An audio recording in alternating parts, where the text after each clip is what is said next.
Olá, estamos aqui nos estúdios da TV Direta para dar início ao nosso programa Saúde.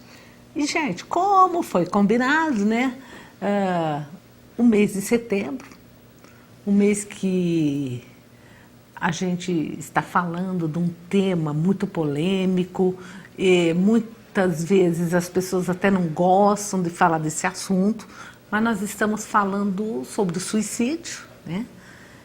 O programa passado falamos com a Andréia, com o Edmilson, que são os coordenadores do CAPS infantil, adulto, e foi combinado de hoje, né, estar recebendo um médico, psiquiatra, para falar a parte médica sobre esse assunto. E carinhosamente atendendo os nossos apelos, né? A doutora Elisa Marta está aqui com a gente hoje, presente, né? Vindo aqui da nossa vizinha cidade de São José do Rio Pardo. E eu tenho certeza que também vai falar muito sobre esse tema, outros temas da área de psiquiatria. E, né, como sempre, atender os nossos telespectadores com o maior carinho. Então, primeiro eu gostaria de abrir o programa desejando-lhe, assim, muitos agradecimentos, né, por ter aceito o convite. Sei que você é muito ocupado, sempre trabalhando. Você não tem que agradecer, é o maior prazer estar aqui. Sempre que você chamar e que eu puder, eu vou estar aqui. Né? E sempre que a gente chama, eu vejo que você vem de coração mesmo. Venho de coração, é verdade. Então, até antes de começar o programa, já deixo aqui meus mais sinceros agradecimentos. É meu de poder ajudar de alguma forma, né? Então, acredito que a maioria do pessoal aqui já conhece a nossa convidada de hoje, que é a doutora Elisa Marta, né?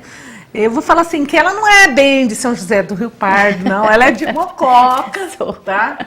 E tá emprestada para São José do Rio Pardo, mas é aqui, lá. Eu tenho certeza que você atende muitos mocoquenses, né? Dupla cidadania. Isso!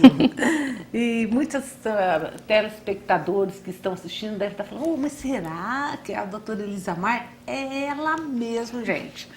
E está aqui com a gente hoje. E, como sempre, né, vai ser um programa participativo, onde vocês vão poder ligar, tirar suas dúvidas, né? Ou aqueles que são mais conectados, vão poder mandar seu WhatsApp também. E prestem bastante atenção. Ó, o nosso telefone fixo, acho que o pessoal já tem até de cor, né? Que é o 36564147. E o número hoje do nosso WhatsApp vai ser o 991157400. Um número bem facinho também de guardar, né? Vocês vão poder ligar, participar ou simplesmente deixar um recado e mandar um abraço para a nossa convidada. O importante é a interação com vocês, essa participação, é isso que nos faz feliz e que nos almeja trabalhar e vir aqui toda semana, né? Cada dia mais, para falar um pouquinho mais de saúde. Bom, como a doutora é psiquiatra, nós estamos no mês de setembro e nós já, inclusive, já demos início, né, ao tema e hoje vamos continuar um pouquinho mais a respeito, né, do suicídio. Primeiramente, eu gostaria de perguntar para a doutora Elisa Marta o que ela acha, né, dessa denominação do mês de setembro, mês amarelo, mês de prevenção do suicídio. Bom, isso é um programa nacional, então isso a gente consegue identificar a importância desse tema. E o que é mais importante é que o suicídio ele está deixando de ser um tabu para ser um assunto a ser discutido. E hoje o que as pesquisas mostram é que a melhor maneira de prevenir, de ajudar esses pacientes potencialmente que possam chegar ao suicídio é justamente falar sobre isso. Então, um programa que se dispõe a isso é um programa extremamente útil, né? Porque a gente precisa falar sobre isso, a gente precisa falar para as pessoas que não estão bem e que isso possa ser uma condição para as famílias que têm pacientes que potencialmente podem acabar tendo uma ideação suicida. Então, sem dúvida, isso é fundamental. Falar sobre o suicídio é, primeiramente, a melhor maneira de poder evitar. E assim, tem pessoas que ainda acreditam, mas é um ou outro, é um por ano que a gente ouve. E não é verdade, né? A estatística mostra que é muito mais pessoas do que a gente imagina. Aqui no né? Brasil, mais ou menos 24 pessoas ao dia cometem suicídio. Isso dá uma média de um paciente por hora. Então, é muito alto, assim, infelizmente tem crescido mais aqui no Brasil ou tem sido mais bem notificado, né? As pessoas estão identificando mais. Então, é um número preocupante, é um número, assim, realmente faz desse tema um tema a ser discutido. E uma coisa importante, assim, um pouco falando dessa questão de números, vamos pensar assim, em 17 pessoas pensam em suicídio. Dessas 17, 5 vão ter um plano, vão idealizar um plano para o suicídio. 3 vão fazer uma tentativa de suicídio e apenas um vai chegar até o pronto-socorro. Então, qual que é a ideia? A ideia é que a gente consiga captar aqui embaixo as pessoas que têm algum pensamento a esse respeito. E porque é aqui embaixo que a gente vai tentar abortar esse pensamento subsequente do plano, da tentativa até a fase final, né? Então, mas, Elisa, existem sim dicas que você poderia dar para as pessoas que estão em casa, para que elas percebam, assim, você acha assim que a pessoa que vai se suicidar ou que tem essas ideias, ela dá indícios? Então, uma coisa importante é assim, alguns pontos a gente precisa valorizar. Normalmente, a pessoa que chega até o ato suicida em si, ele já fez tentativas anteriores. Então, é para se levar a sério sempre que houver uma manifestação nesse sentido. As pessoas falam assim, mas as pessoas fazem isso para chamar atenção. Mesmo que seja para chamar atenção, uma pessoa que está a esse nível de necessidade, com certeza existe um sofrimento muito grande. E não dá para não levar a sério. Então, existem uma questão que é muito importante, que é assim, não são todos os pacientes que cometem suicídio que têm uma doença mental, mas é a maioria. Então, uma das coisas que ajudaria muito nisso seria identificar alguma doença psíquica. A grande maioria, cerca de 35%, são pacientes com algum transtorno do humor, depressão principalmente, mas também transtorno bipolar. Então, isso corresponde a 35% dos pacientes que chegam a uma tentativa de suicídio dentro dos pacientes com alguma doença psíquica. Outro grupo de risco, os dependentes de substâncias químicas. Alcoolismo, dependência de cocaína, maconha, é um outro grupo significativo, com mais ou menos 25%. Então, essas coisas já vão ajudando a gente a identificar. Outros grupos de risco, pacientes que sofreram abusos na infância. Esse é um grupo significativo, infelizmente um grupo não é incomum, outro grupo de risco. Uma outra característica, características de personalidade. Os pacientes, acho que vale a pena dizer um pouco sobre as características de personalidade que aumentam o risco, né? São pacientes extremamente impulsivos, muitas vezes pessoas inflexíveis, muito rígidas naquilo que pensam, e pessoas ambivalentes, né? O que quer dizer? São aquelas pessoas que, sabe assim, existe uma coisa quando a gente vai ler sobre suicídio, eles falam isso, é uma pessoa que fica ali entre aquelas duas coisas, entre viver e morrer, né? Então, mas principalmente a característica assim e mesmo a gente vê muito isso, mesmo o paciente que não esteja deprimido, existe aquele paciente que é um paciente, uma pessoa desesperançosa, né? Aquela pessoa que está sempre tudo muito ruim, está sempre tudo muito, não tem perspectiva. Então são pessoas assim, esse grupo acho que significa um risco. Gente, ó, enquanto nós estamos conversando aqui, vocês podem ligar, quem quiser ligar, deixar sua pergunta e não quiser se identificar, não tem problema. O importante é a participação de vocês, né? Como eu sempre digo, é a interação, porque são vocês que fazem o nosso programa Saúde. Mas tem como evitar, Elisa? Às vezes a mãe chega e fala assim, ó, meu filho fala disso, tem como mudar isso? Ou como um pai, uma mãe poderia abordar um filho que tem essas ideias? Bom, se já é possível chegar aos pais que o filho tenha essa ideia, já é um passo à frente, né? Isso já é um passo à frente. Aqueles que a família nem sabe que essas ideações estão acontecendo, né? Então, sem sombra de dúvida, tem que procurar um profissional da área de saúde mental. Isso não tem nem... precisa de uma avaliação psiquiátrica, ou pode ser um caso em que haja uma doença mental, ou que haja uma necessidade de um acompanhamento psicológico, mas sem dúvida, o acesso ao serviço de saúde mental é fundamental nessa prevenção. E existe uma coisa muito importante, que é a postura acolhedora. A postura acolhedora da família, entender que aquilo é um sofrimento, sem dúvida existe um sofrimento enorme para uma pessoa lutar contra aquilo que todos nós, humanos e animais, nós temos o instinto da vida, né?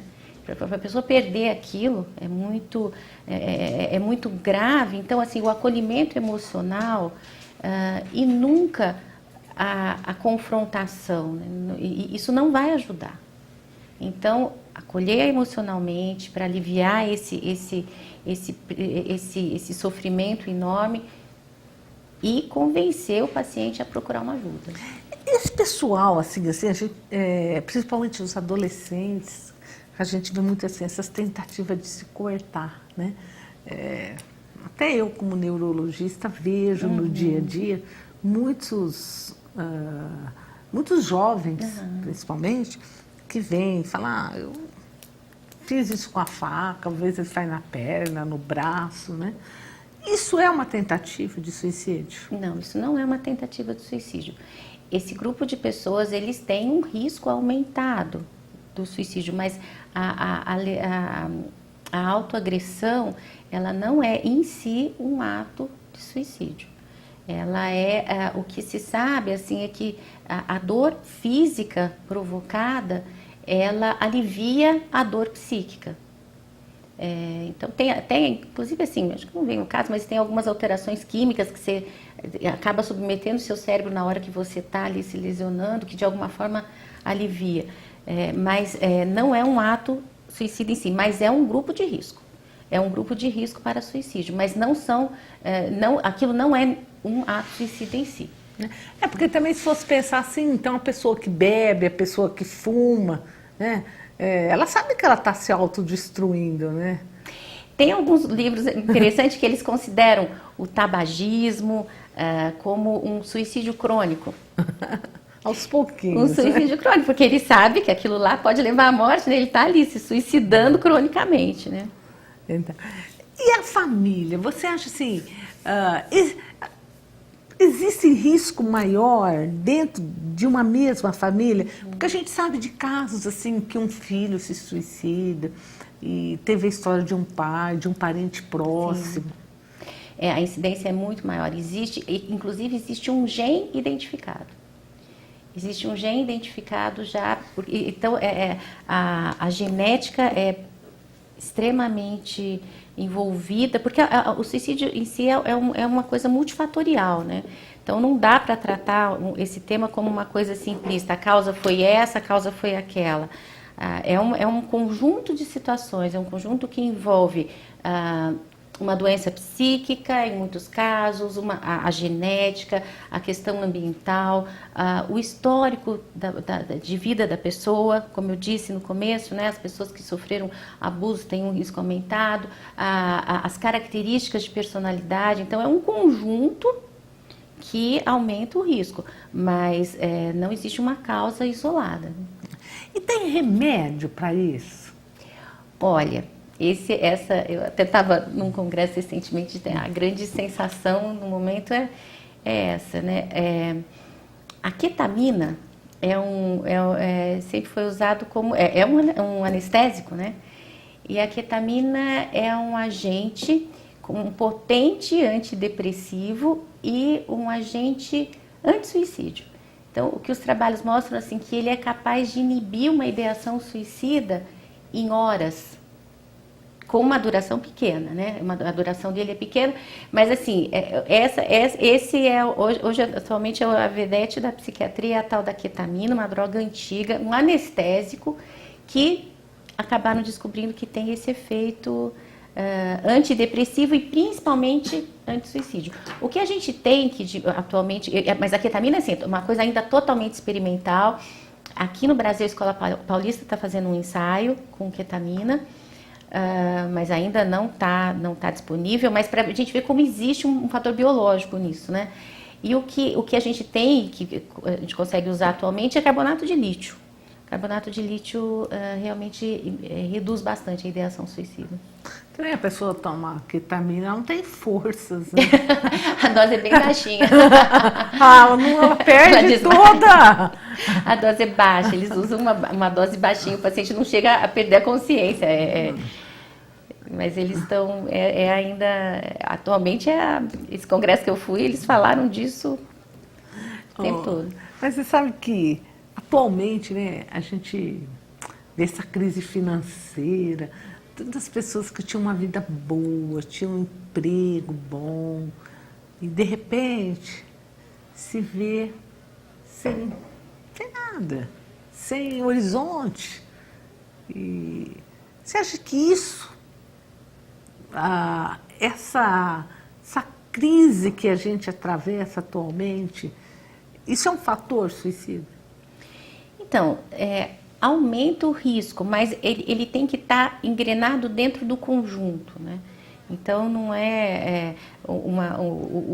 todos os desempregados que vão chegar a esse ponto, né? Ele tem que estar ali fazendo parte daqueles outros fatores de risco. Então, ele está mais suscetível. Sim, ele está mais suscetível, se ele também tiver uma história genética, se ele tiver alguma doença psiquiátrica junto, se ele tiver o suporte social. Outra coisa, quando você vai estudar suicídio, é assim, quanto maior o número de vínculos sociais, menor o número de suicídio. Menor o risco. Menos envolvimento social, maior o risco. Então, isso tem que fazer parte de um contexto. Não dá para dizer, isso vai acontecer isoladamente, não. Isoladamente, não.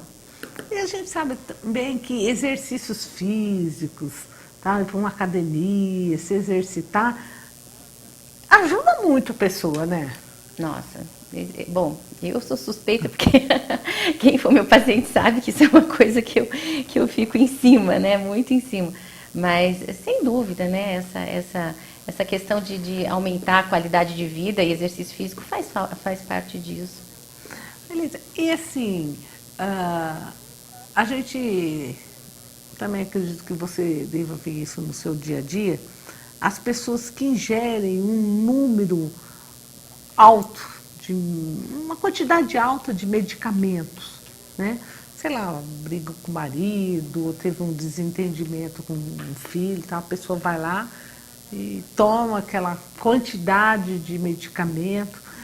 Você acha que a maioria dessas pessoas, elas vão com a intenção de perder a vida, ou você acha que isso ainda tem que ser levado para um lado assim, como se estivesse querendo chamar atenção, vocês têm que mudar, porque senão eu vou morrer? Então, existe, o que a gente sabe é que no grupo de, né, existe nesse grupo existe a questão da impulsividade, né? Então, normalmente essas pessoas, mesmo que seja nessa intenção de chamar atenção, a impulsividade é muito grande, porque a maioria das pessoas que você conversa depois de uma atitude dessa, olha, a grande maioria se arrepende, não faria de novo. Então não teria a intenção, mesmo que tenha sido para chamar atenção, mas não faria de novo. Então, é um ato impulsivo. A impulsividade por si só, por definição, assim, é um ato que não passa pelo pensamento, né? Não passa por uma análise. A pessoa não analisa as consequências daquilo e age, né? Então, as pessoas impulsivas, a gente tem que sempre estar mais atenta e estimulando a procurar ajuda para o controle da impulsividade, porque você atende essas pessoas, né? Elas se arrependem. Mesmo os pacientes com um ato suicida em si, né? Que verbalizam, não era isso, mas o arrependimento depois que sai dessa grande crise é muito grande, quando felizmente não conseguem chegar à morte, né? Gente, ó, daqui a pouquinho nós começaremos a responder as perguntas, né, dos nossos telespectadores e até o pessoal que está mandando via WhatsApp para a gente. Algo, Elisa, que também sempre chamou muita atenção, e eu acredito também que para muitas pessoas, é a maneira em que a gente vê que grande parte das pessoas que cometem suicídio, eles procedem. O enforcamento, né? Parece uma coisa tão trágica, né? E eles veem isso com uma maneira mais simples. Existe uma diferença, assim, parece que o gênero masculino, né, os homens, primeiro que eles se suicidam mais do que as mulheres, estatisticamente, e usam métodos mais violentos, né? Normalmente as mulheres usam métodos menos violentos do que os homens. E o enforcamento acaba sendo um método violento, né? Não deixa de ser. E tem uma coisa, isso eu acho que vale a pena a gente falar um pouquinho, que é o efeito assim, da mídia sobre o suicídio. A mídia pode ajudar muito e atrapalhar muito. Então, a forma como é noticiado é uma coisa que você pode ter um efeito muito positivo, ajudando na prevenção, ou você pode ter um efeito cascata, né? Então, é muito importante esse posicionamento de como será essa abordagem desse tema, né?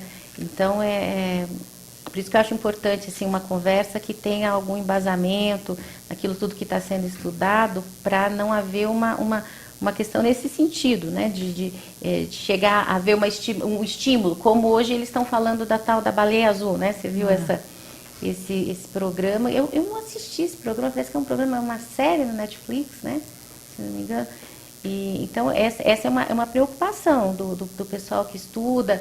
A Associação Brasileira de Psiquiatria tem cartilhas, o CVV, Centro de Valorização da Vida, né?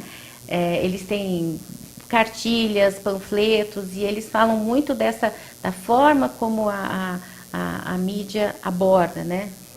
Porque você pode ajudar ou você pode atrapalhar. Então, vamos lá, vamos então começar a parte, né, que a gente se sente bem mais perto, né, das pessoas que estão em casa, né? Vamos começar com a Sueli de Lima, lá da Santa Clara. Obrigado, mas de coração mesmo, viu, Sueli, pela sua ligação, pela sua participação e por abrir o nosso programa Saúde de hoje. Então ela diz: sou paciente da doutora Elisa, estou assistindo e parabenizando o programa. Estou gostando muito do tema. E diz: doutora, me espere, essa semana estarei lá. Então, todas as vezes que eu venho aqui, a Sueli liga. Ó, então, Sueli, abriu o programa da doutora, viu? Então, vamos lá. Sou a Patrícia da Vila Santa Rosa. Eu tenho 37 anos e uma depressão muito forte. tomo 2 fluoxetinas de manhã, 2 à tarde. Estou muito acima do peso, vou na academia e gostaria de saber se esse remédio, será que não é ele que está impedindo de eu emagrecer? Um grande abraço para a doutora Elisa e para a doutora Eliana. E para você também, Patrícia.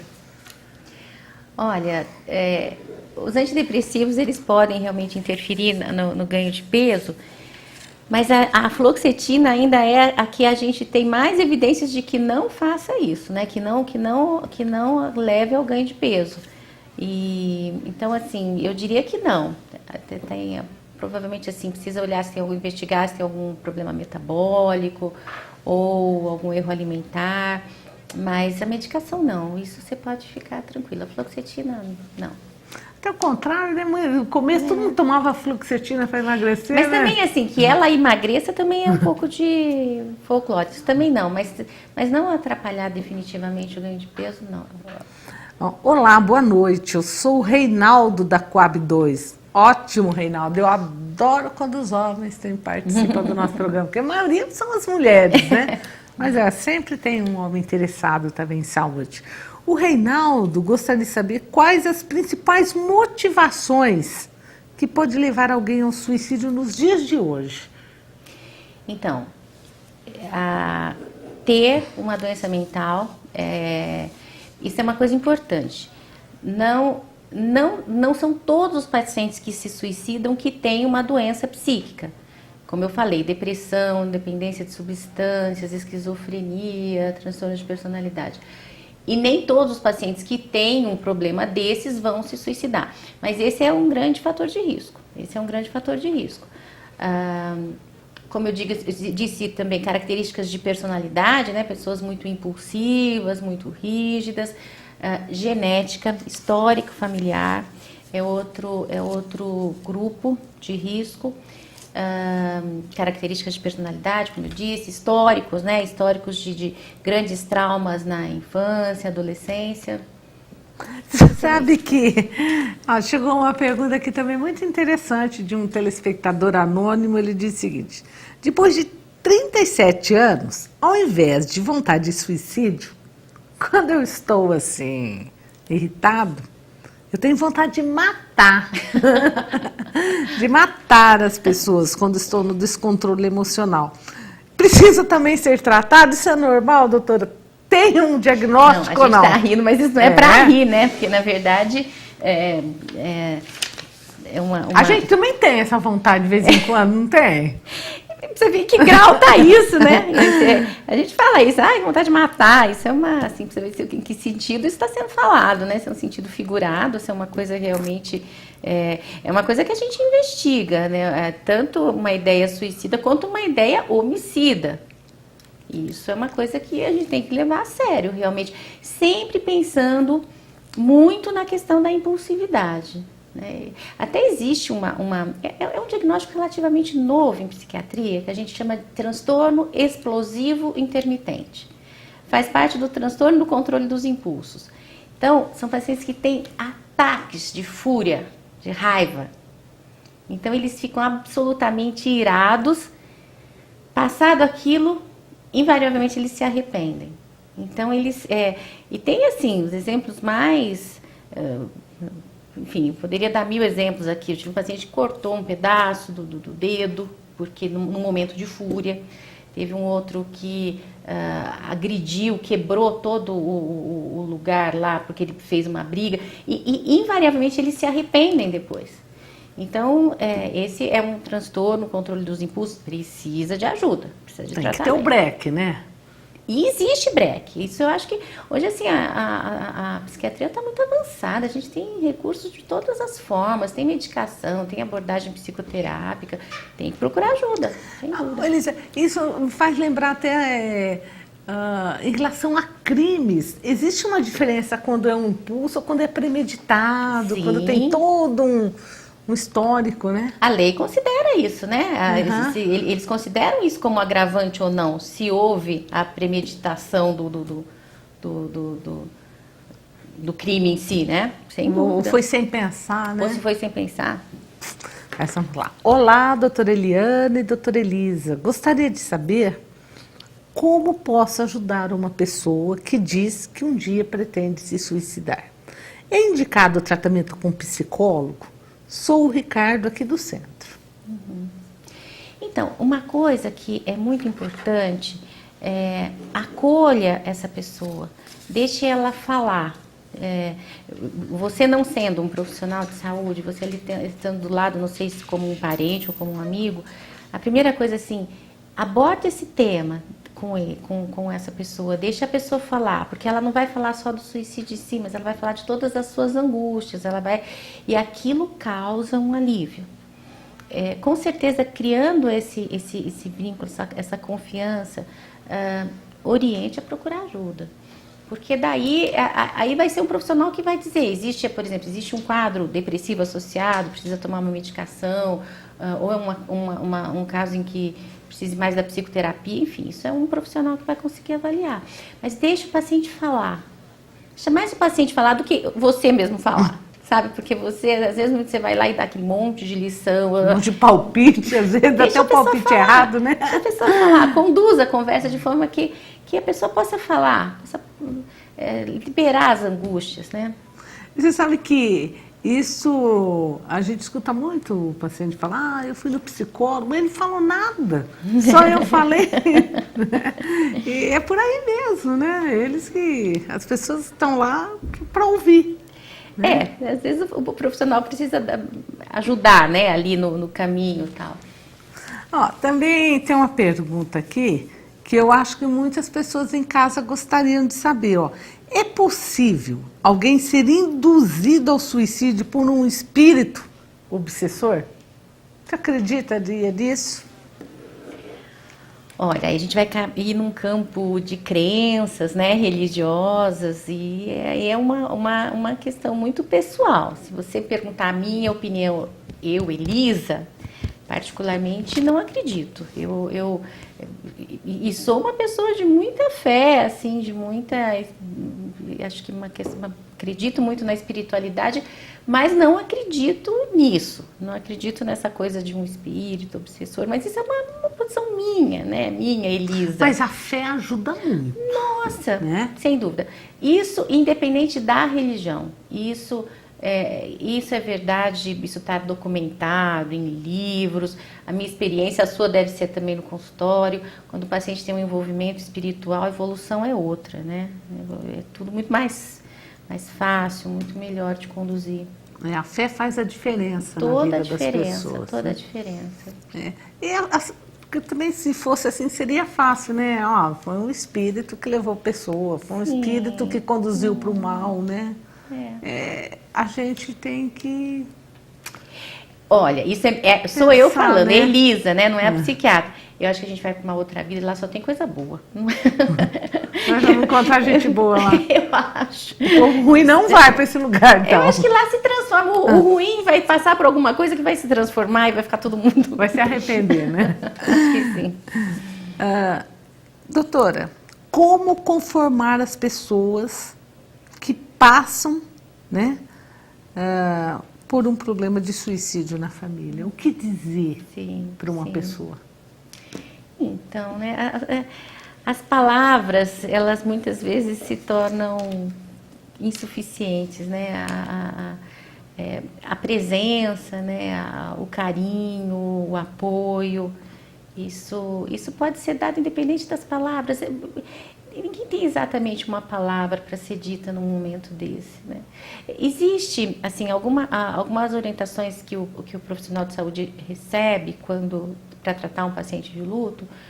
Assim, se houver uma espiritualidade, a gente pode ajudar a resgatar isso, né? Porque isso ajuda muito, é o que a gente estava falando da fé. Então, isso também precisa ser uma coisa muito respeitosa. Não adianta você também fazer um discurso a respeito da espiritualidade numa pessoa que não tem nenhuma, né? Isso é até um certo confronto, né? Então, mas isso ajuda muito. Mas a presença, o carinho, os gestos de apoio... Porque não tem o que falar, né? Você... tantas vezes a gente vai num velório, né? Você não tem o que falar para a família, né?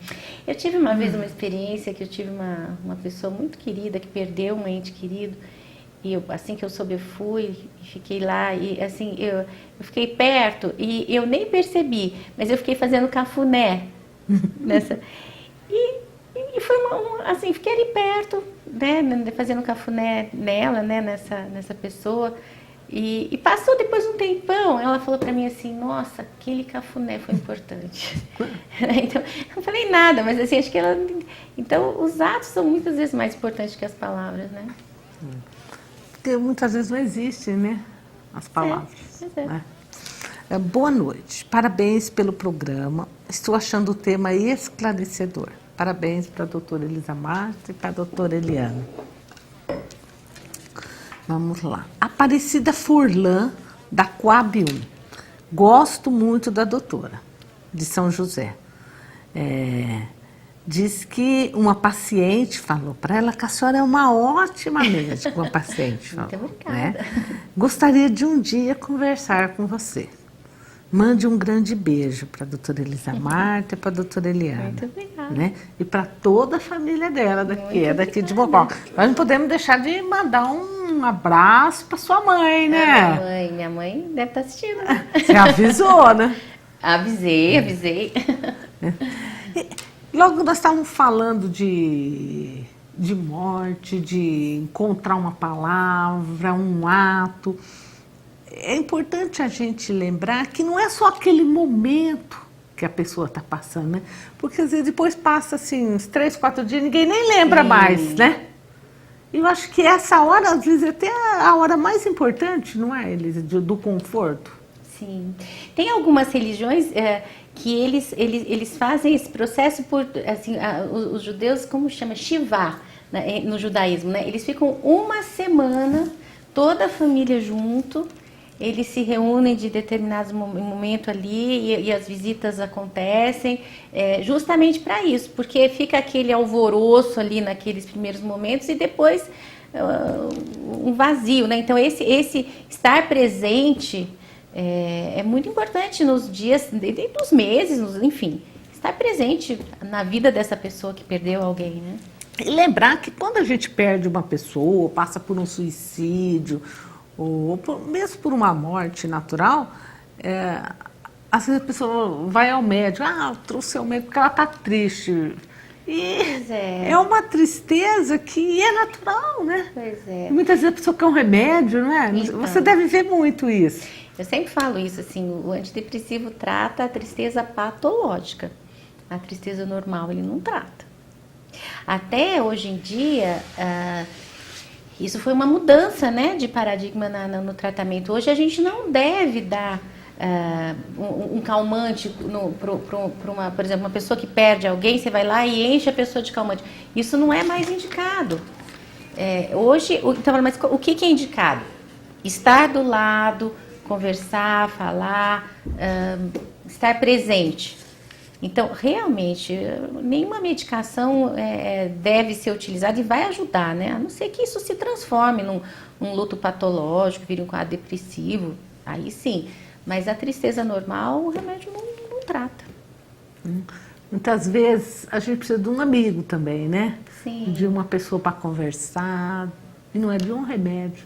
Sim, né? sim. Às vezes a pessoa vai a um psiquiatra, às vezes um neurologista também, fala, mas doutor, fui lá, fiquei meia hora, quase uma hora conversando, não me deu nenhum remédio. O certo a não ser que tenha uma doença em si, né? Uma doença psíquica aí sim, mas fora isso, não. Então vamos lá, ó. Uma pessoa anônima, que também ligou pra gente, disse que tem uma neta, né? Que tem uma doença, toma um medicamento e engordou muito. E agora ela só quer usar roupas compridas, não quer mais sair de casa. E de repente ela parou de comer e começou a emagrecer demais, né? Saiu das redes sociais, né? Não quer ir à escola, não conversa mais com as amigas, tem 13 anos. E ela não sabe o que fazer. Gostaria de uma ajuda, o que eu poderia fazer? Pois estou com muito medo de acontecer o pior. Né? Pois essa minha neta se isolou do mundo. Sim, acho que isso é importante. O que ela está observando? Ela está observando uma mudança de comportamento, ela está observando um isolamento, uma menina que já teve um tratamento, né, já foi medicada. Então, com certeza, essa avó, essa família precisa que essa menina volte a ser vista, volte a ser ajudada. Não deixar assim, não, vamos deixar assim, não. Mesmo que a pessoa não queira, com muito cuidado, mas ela precisa ser avaliada, ela precisa ser vista, porque ela está tendo sintomas, né? Ela claramente está tendo sintomas. Ela está tendo essa alteração de peso, ela pode ter ganho peso por conta de algumas medicações, realmente isso pode acontecer. Hoje a gente tem que estar atento, tem que tomar cuidado, existem formas de lidar com isso, da gente evitar esse ganho de peso. Depois ela partiu para um emagrecimento grande, então tudo isso assim, então alteração significativa do peso, isolamento, mudança de comportamento, de novo assim, com jeito, com carinho, conversando, facilitando o diálogo, mas procure um profissional, com certeza. Do mesmo jeito que tem pessoas que tentam suicídio, tentam se aproximar da morte, tem aqueles que têm medo, né? Aquelas pessoas que não podem nem ouvir falar, que têm pavor. Isso também tem tratamento, né? Então, até tem uma coisa que eu acho que vale a pena falar aqui. Transtorno obsessivo compulsivo tem uma variedade enorme de temas. Existem uma categoria específica de pensamentos obsessivos. Você não tem o ato em si da compulsão, mas tem pensamentos obsessivos. E muitas vezes esse pensamento obsessivo é em que você vai fazer mal para você mesmo. Qual é a diferença? A pessoa tem absolutamente horror a esse pensamento. Então, o toque, ele traz um pensamento que é justamente ao contrário daquilo que você faria. Então, você vai passar, por exemplo, numa ponte, vem a ideia que você pode se jogar dali. Você cruza com um carro, vem a ideia que você pode jogar seu carro sobre o outro carro, que você vai pegar uma faca e fazer alguma coisa contra você. Então, esses pensamentos diferem completamente de um pensamento suicida. Mas como que difere? O paciente tem horror quando ele pensa isso. É justamente o contrário do que ele quer. Ele não tem prazer nisso, não, né? Ao contrário, gera extrema angústia. Ele não quer de maneira nenhuma. Então, essa é a característica do pensamento obsessivo. Ele vem com o tema ao contrário daquilo que é o desejo do paciente. Então, isso não é uma ideação suicida. Muito pelo contrário, ele tem muito medo de cometer aquilo. E às vezes vem com a ideia de poder fazer isso com alguém muito querido, com algum ente querido, com alguém da família. Também é um pensamento obsessivo. A grande diferença é essa. Isso causa uma extrema angústia e é ao contrário do desejo do paciente. Doutora, como tratar a pessoa que tem essa vontade impulsiva de matar os outros? Existe tratamento com medicamentos? Principalmente essa pessoa, quando ela já faz uso de bebidas alcoólicas. O remédio ajudaria na vontade? O que a família pode estar fazendo para ajudar essa pessoa que está sempre, né, fazendo ameaças? Ameaças que vai matar outra pessoa. Então, sempre a gente tem que olhar na complexidade, né? As características de personalidade. Isso são coisas que interagem. Então, você tem o quadro, a doença mental em si, e você tem as características de personalidade, que a gente chama de eixo 2. É a estruturação disso, né? Então, a gente precisa avaliar isso, nesse caso. Qual a estrutura de personalidade? É realmente uma pessoa que tem alguma tendência psicopata, assim, a ponto de fazer alguma coisa sem se colocar no lugar do outro, sem nenhum tipo de remorso?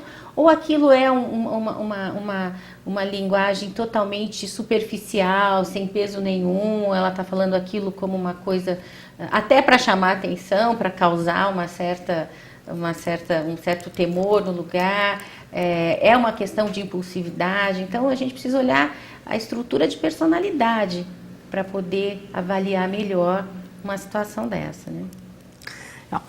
Uma pessoa anônima manda uma pergunta para as duas doutoras. Então, vamos lá. Você primeiro, então.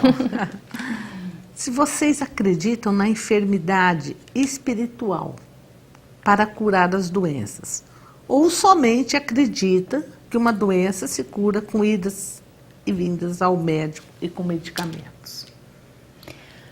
Olha, então vou misturar um pouquinho, né? A Elisa com a psiquiatra. Eu acredito muito no poder dessa questão da fé, sabe? Acredito realmente, acredito muito o quanto que isso faz com que a pessoa tenha uma nova postura diante das situações.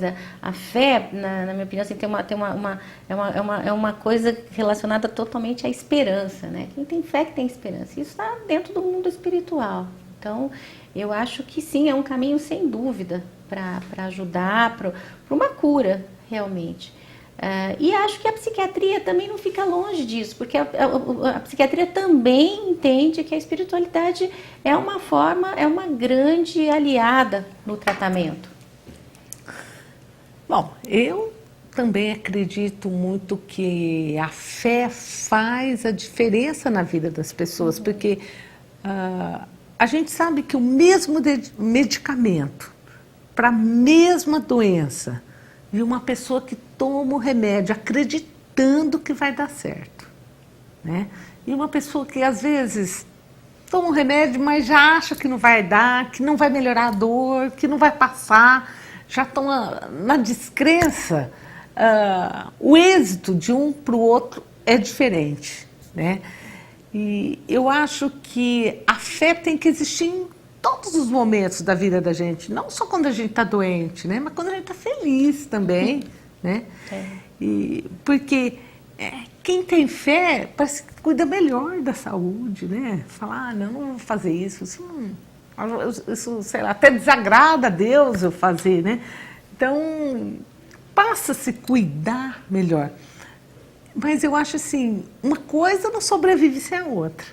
A gente não deve pensar assim, vou fazer só a cura espiritual, como muitas pessoas têm câncer, e falam, não, eu vou abandonar o tradicional, vou fazer só a cura espiritual. Aí eu acho difícil. Sim, com certeza.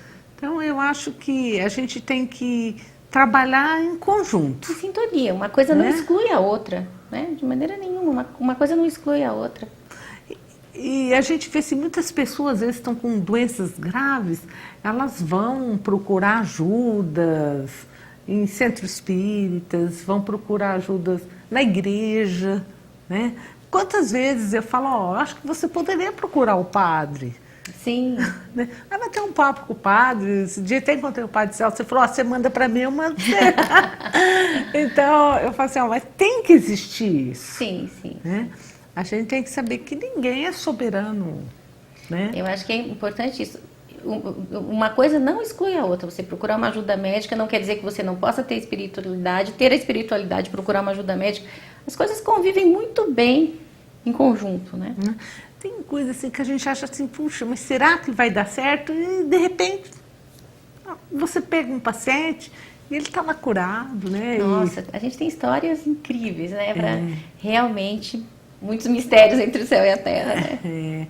E quem somos nós, né? Para duvidar de alguma coisa assim. Sim, né? sem dúvida. Então eu acho que essa espiritualidade, esse tipo de tratamento tem que sempre ser buscado. A gente nunca pode perder a esperança que as coisas vão dar certo, né? Principalmente quando a gente tem essas ideias negativas, e pensar sempre positivamente, né? Você deve atender também na psiquiatria muitas pessoas que já chegam com aquela ideia negativista, não vai dar certo mesmo, eu não tenho jeito, né? Eu vim porque mandaram eu vim, né? Eu chegar até aqui, né? Tem uma tríade, assim, são 3 pontozinhos que eu acho que faz muita diferença na evolução. Primeiro são assim, são 3 comportamentos que se isso fica mantido, é uma grande chance das coisas darem errado para essa pessoa. Eu acho que isso uma coisa é assim, são as pessoas que só reclamam. Que reclamam.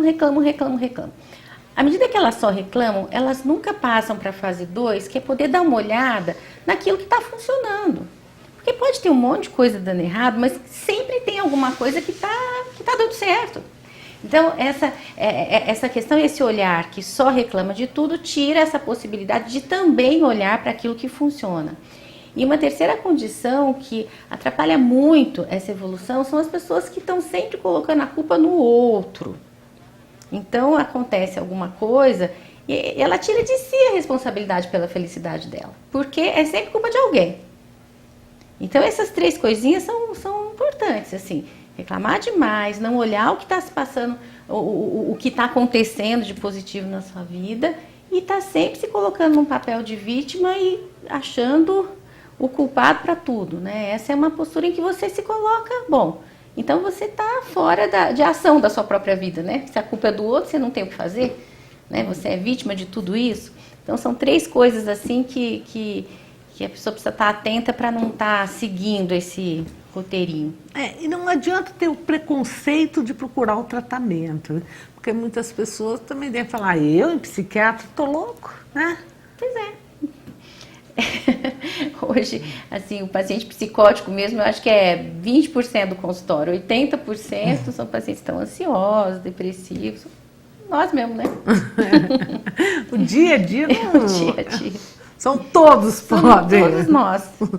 Podemos procurar ajuda. Porque de primeiro existia muito esse preconceito, sim, né? Sim. Você sabe que muitas vezes eu atendo um paciente, eu falo, mas o caso do senhor é um psiquiatra. Não, mas eu prefiro neurologista, né? Não quero um psiquiatra. É um nome não, menos né? pesado do que... E o psicólogo, acho importante as pessoas também lembrar a importância desse profissional, né? Sim, nossa, sem dúvida. Que ajuda muito o psiquiatra, Nossa. principalmente. Trabalham muito junto, né, Elisa? São dois tratamentos complementares, né? Não é assim, o psiquiatra ele não está no papel do psicólogo, como o psicólogo não está do psiquiatra. É um tratamento conjunto que normalmente é o que mais a gente tem resultados positivos. Mococa, em particular, é uma cidade que tem excelentes psicólogos. Aqui vocês são muito abençoados, assim, uma cidade que tem profissionais maravilhosos. A Regina Parrino também ligou da São Domingos. A Regina está parabenizando a doutora pelo programa e queria parabenizar a doutora Elisa Marta pela ótima competência, né? E agradecer todas as vezes que a senhora cuidou da mãe dela. Regina, muito obrigada por estar nos assistindo. Um beijo. Né? A Regina também é uma profissional, nota 10, está sempre, tá sempre na luta, lá na saúde, né? Sem dúvida. E eu acho que, eu sempre brinco, falo que quem trabalha na área de saúde são pessoas diferenciadas, porque lida com a parte do ser humano, a parte mais cruel, né? É a hora da doença, a hora que a pessoa está tão... Fragilizada, né? Fragilizada. Não é qualquer pessoa que consegue trabalhar com isso e no outro dia levantar zerado, né? Como a gente fala, né? Para continuar trabalhando, né? Eu gostaria de agradecer a doutora Elisa Marta, agradecer as pessoas, né, que nos ajudaram a conduzir o tema do programa de hoje sobre suicídio. É um tema que muitas vezes a gente não gosta de falar, né? Porque muitas pessoas falam, fica falando esse assunto, parece que vocês estão incentivando. A gente ouve essas coisas. É o contrário. Mas a gente precisa falar. Como a gente tem que falar de AIDS, como a gente tem que falar de gravidez na adolescência, de camisinha. Nós temos que falar essas coisas, porque essas coisas existem, estão aí. E quanto mais conhecimento a gente tem a respeito desses assuntos, né, mais a gente pode prevenir e fazer algo, né, para melhorar a vida dessas pessoas. Eu vou passar a palavra para a doutora Elisa Marta, às vezes ela gostaria de deixar algum recado, alguma pergunta para responder assim, alguma coisa que pode ter deixado. Está bom. Então, Agradeço muito o seu convite, fiquei muito contente de ter vindo, poder falar sobre isso. Acho que é um tema extremamente importante. Não existe, isso é o que tem por aí, assim, o que a Associação Brasileira de Psiquiatria tem recomendado é que a gente cada vez mais fale sobre o tema para poder ajudar, para poder realmente entrar nesse grupo que possa correr um risco. Queria parabenizar a Eliana. A gente estava conversando antes do programa. Faz 15 anos que a Eliana tem esse programa. Acho que o povo já cansou, né? Já. 15 anos toda quarta-feira, né? Uma mulher que é. trabalha aqui, Guaxupé, Montes Santos, diretora de saúde, quer dizer, extremamente dinâmica e toda quarta-feira aqui. E acho muito rico isso, né? Imagino que as pessoas realmente ganhem muito com essas suas informações. Eu acho que o importante é a gente fazer as coisas de coração, fazer as coisas que gosta, né? Sim. As coisas que realmente traz prazer pra gente, né? Porque tudo que a gente faz feliz, né? Tende a dar certo. Sem dúvida. Não é verdade? Mas parece que ainda tem umas perguntinhas aqui que ficou para trás. Então, vamos lá, ó. Boa noite. Parabéns à doutora Eliana pelo programa e pela presença da doutora Elisa Marta, que eu admiro muito. É um prazer assistir e ouvir palavras tão sábias. Nicole Alex. Um beijinho, Nicole. Então, eu gostaria de deixar aqui, mais uma vez, meus agradecimentos à doutora Elisa Marta, né, que gentilmente veio até aqui. E nós estávamos até conversando um pouquinho antes do programa a respeito de, hoje em dia, né, a quantidade de médicos. Sim. Que se formam, a quantidade de faculdade de medicina que abriram. Mas eu acho que para o profissional bom, para a pessoa que faz aquilo de coração, que ama o que faz, nunca vai faltar espaço. E que as pessoas precisam ter em mente, né, que medicina é algo sério, é um sacerdócio mesmo, tem que ser feito por quem gosta de estudar, para quem gosta realmente, né, do ser humano. Do ser humano, né? Porque se você não gostar disso, se você não gostar das pessoas e querer ver um mundo melhor, você está no lugar errado, né? Porque não é dinheiro que vai fazer a diferença, sim, mas é o dia a dia, o saber que você fez a diferença na vida de muita gente. E eu percebo que você tem esse quê, assim, essa vontade de mudar as coisas. Uma pena que todo mundo fala assim, eu não consigo com a doutora Elisa Marta. Falei, gente, vamos fazer um clone dela, né? Para que muitas e muitas pessoas possam ter o privilégio, né, de ter o contato, como disse essa nossa telespectadora, de um dia poder conversar também, né? E assim aproveitar um pouquinho mais da doutora. Doutora, muito obrigada mesmo de coração. Gostaria de registrar meu abraço à sua mãe também, que a gente gosta muito dela, né? E que você venha muitas e muitas vezes. Pode aqui me na chamar TV que eu direto. venho. Tá certo? Com certeza. Gente, a todos vocês, espero que vocês tenham aproveitado o tema, né, que nós discutimos nesses 2 últimos programas. Eu sei que é um tema pesado, um tema complexo, mas a gente tem que falar disso, porque isso está aí. Tá certo? Fiquem com Deus. Meu muito obrigado por tudo. E agora o Outubro Rosa nos espera, tá? Qual é o tema de outubro? De prevenção ao câncer de mama. Tá. Tudo rosa, estaremos tudo rosa aqui e vamos trabalhar esse tema de prevenção, tá? Porque muitas mulheres ainda morrem de câncer de mama. Estaremos aqui falando sobre prevenção e sobre esse assunto tão importante para a saúde pública também, de um modo geral, no mês de outubro. Fiquem com Deus, um abraço e até a próxima semana, se Deus quiser. Muito obrigada, Elisa. Eu que agradeço.